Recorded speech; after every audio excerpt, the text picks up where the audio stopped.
As if LeBron James didn't need any more ammunition to continue his journey of greatness to becoming one of the most greatest players, maybe the most immortal player of all time. And he's in year 22. He does not seem to slow down. Somehow, someway, the man still finds little pieces of motivation for a preseason game against the Milwaukee Bucks. Welcome to Lakers Digest. My name is Hunter Pitcoff, and we cover everything surrounding your Los Angeles Lakers, guys. If you have not already, subscribe to our YouTube channel. Again, 18.6 of you guys are subscribed, so shout out to you. But the rest of you guys who have been watching our videos over the last month or so are not subscribed. So before we get into the meat and potatoes of our video, stop what you're doing right now. Subscribe to the channel. You don't want to miss it. We finally got some actual basketball to talk about. Preseason, if you will. So if you want to stick around now, hop on the bandwagon before we start getting things rolling during the regular season. Lakers' first preseason game, October 22nd, against the Minnesota Timberwolves. But let's talk about today's video. And while LeBron is sick of it, he's sick of what's going on right now. And that is talking about the Milwaukee Bucks, who maybe they didn't specifically get a shot sent their way, but the city of Milwaukee, Wisconsin definitely did. And this is what he said, and ironically, the Bucks actually retweeted this, saying, my eyesight's so bad, guys, but LeBron complaining, saying, "Can someone please explain to me why I'm getting on a plane and heading to Milwaukee for one preseason game?" And then the Bucks reposted a picture of him and Giannis together. So clearly the Milwaukee Bucks did not want any of this smoke at all. But it's pretty interesting how LeBron James was fed up with the fact that the Lakers had to fly all the way out to Milwaukee, Wisconsin for one preseason game against the Milwaukee Bucks. So I guess we don't know at the time of this recording if LeBron and Anthony Davis are going to play.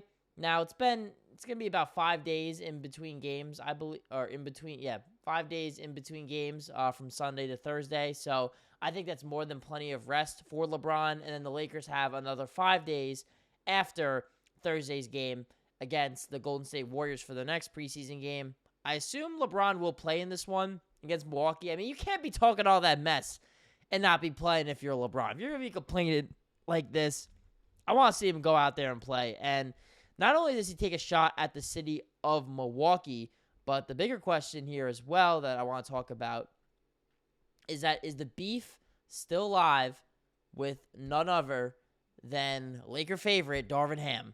And you guys know I suck at making these graphics. Every time. Oh my God. They're here, guys. I promise. This is I'm just like, guys, you can roast me in the comments. I'm really garbage at this. But this is what LeBron James had to say in the newly released Starting Five documentary. Definitely want to check that out. It's him, Anthony Edwards, Jason Tatum, Domantas Sabonis, and Jimmy Butler. But this is what LeBron had to say. Game 1 against the Denver Nuggets, guys. I know it's a game we all want to forget as Laker fans, but in that game, LeBron James only played in 29 minutes, and it brought up this big controversy whether or not he was ultimately going to be on a minutes restriction all season. And this is real-time footage, and he was mic'd up for this game, for this documentary, and this is what he said.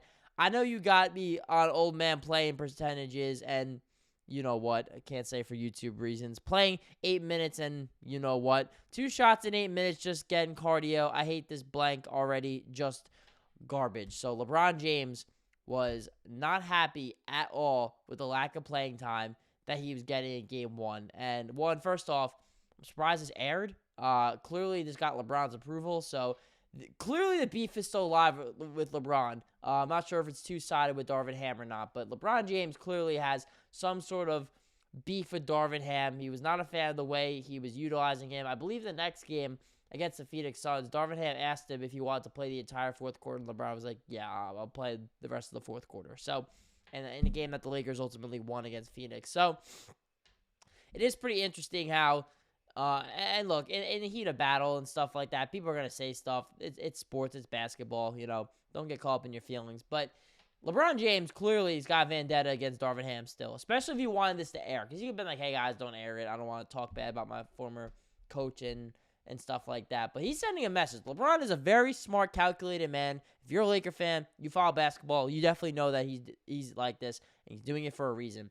And so it's pretty ironic, though, that of all teams, Darvin Ham, who's now an assistant coach again for the Milwaukee Bucks, this is who the Lakers are playing today. So for LeBron, I think that if you're going to talk all that smack, you might as well play. That's going to bring us up to our final point here, guys, is can the Lakers walk in your trap and take over your trap and beat the Milwaukee Bucks, get their first win of the preseason? I will preface this by saying that preseason wins and losses don't really matter in the grand scheme of things. What really matters is the progress you make as a basketball team. The Lakers, when they played their 8-9-man rotation against the Phoenix Suns 8-9-man rotation on Sunday, and all 5 starters are playing. This is like simulating a regular game. The Lakers won the first half 69-57. Then LeBron, Anthony Davis, and guys like Beal and Devin Booker and Kevin Durant did not play in the second half. So that's not realistically what's going to look like for either team come the start of the season. But for the Lakers, they look awesome. I mean, LeBron James and Anthony Davis, I've never seen them play with that much energy in a preseason game ever. I mean, you have to go back to like the championship days in 2019 when the Lakers had that kind of intensity coming out the gate, especially in preseason. So JJ Redick, he's setting a competitive tone here, and he wants to continue to set that tone. I want to see LeBron James and Anthony Davis suit up on Thursday, as long as they're not dealing with an injury or they're not healthy or fully not 100%. Like if they can go, I want to see them go. They don't have to play the whole game. It could be another half or something like that. Maybe into the third quarter a bit if that's what JJ wants to do. But I feel like the last couple years, the Lakers have not taken preseason seriously. And I think it's been a big reason why they've gone off to these slow starts. So if they can take the preseason seriously. LeBron, Anthony Davis coming overseas from winning a gold medal in Paris for Team USA. So perhaps they're already, locked in better shape than they would have been otherwise.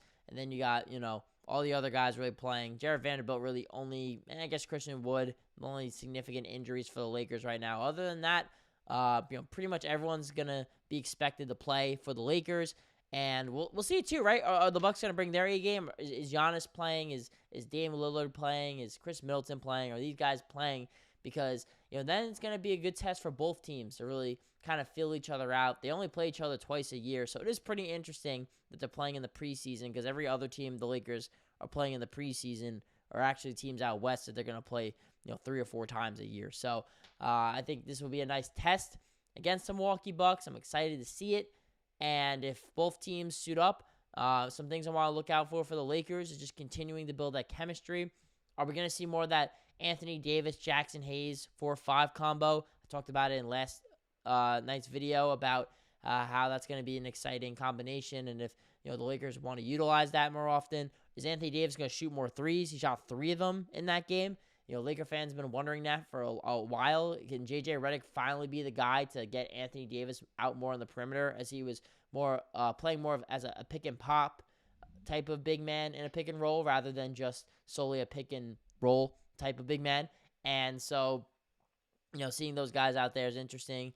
Seeing some of the young guys like Max Christie, Dalton Connect, 2 guys that the Lakers could really call on early this season. Can they get better? Jalen Hood-Schifino, again, first-round pick last year. So is he going to be able to find some playing time? I've been really impressed with what I've seen from Gabe Vincent preseason. To me, he looks like if he's not 100% healthy, he is damn near close to it. He has looked much better, much more confident. And that's someone that I've been saying for months, guys, that the Lakers are really going to need. And J.J. Redick seems really confident in him as well. So he's someone who I think could get some extended minutes here in the preseason to get him back up to shape. But let me know in the comments, guys, about everything we just talked about. Is LeBron going to be locked in and loaded for this preseason game against the Milwaukee Bucks? Now, doesn't mean everything. But, the fact that we have some sort of storyline entering a preseason game is pretty exciting, and it's not negative news. It's more ironic, funny news. And so maybe LeBron has a little extra pep in his step in this game against Milwaukee. He's want to come out here with a vengeance, set the tone, and show Darvin Ham that he deserves to get fired, and that J.J. Redick is the right guy for the job. But again, guys, to keep up with everything surrounding your Los Angeles Lakers, subscribe to the channel, leave a comment as well, guys. I love hearing from you all. I promise I will respond. I'll get to all of your comments, and we can have this fun conversation here on Lakers Digest.